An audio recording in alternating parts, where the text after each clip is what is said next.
So, I'm very excited to be in Montenegro and look forward to learning more about Montenegro's culture and traditions. And I especially look forward to meeting and hearing from officials and citizens from all sectors from all over your country. And as I learn about your traditions, I'm excited to be able to be here today to explain U.S. culture and promote the values that we all share.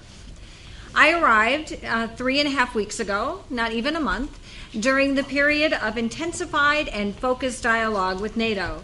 So naturally, my team and I spend a lot of time working with the government of Montenegro on NATO issues.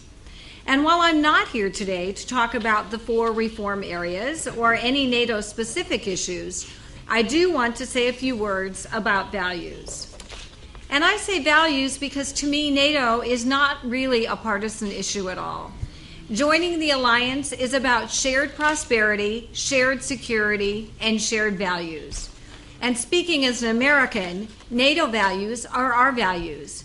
They're the values of the rule of law, the value of the transparency in government, the value of social and economic opportunity for all citizens, and most importantly, stability, both internally and externally.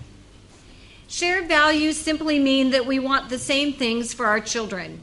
We want them to be safe. We want them to be able to find a job.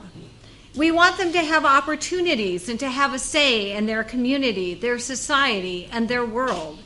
These are values that everybody, regardless of political affiliation, regardless of nationality, we all share them. The United States wants the Balkans to be prosperous and economically stable. Just as the United States believes that the commitment to rule of law and market-based economies are key to regional stability, so do U.S. and European investors.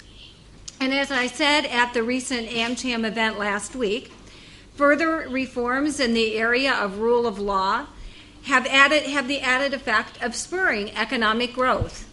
More investment and more jobs helps everybody in Montenegro.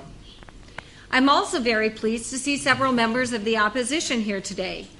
In my less than 1 month, unfortunately, I haven't had the opportunity to meet with all of you here personally, but I promise you that my team is busy at work doing what I've asked them to do, and they are making meetings, setting up meetings as we speak, because I want to assure you that as an American, I value opposing viewpoints.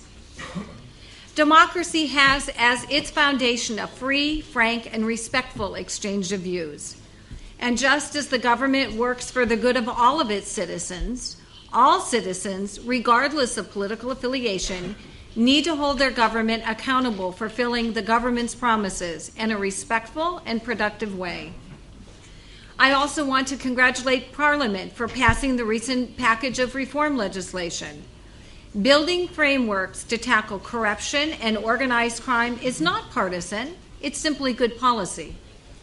We expect all sides to work to implement this recently passed legislation and to strengthen democratic institutions in Montenegro.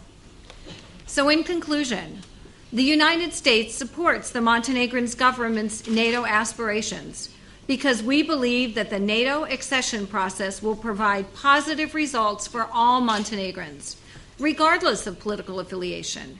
However, the decision on whether or not to join NATO is a Montenegrin one, and a Montenegrin decision alone.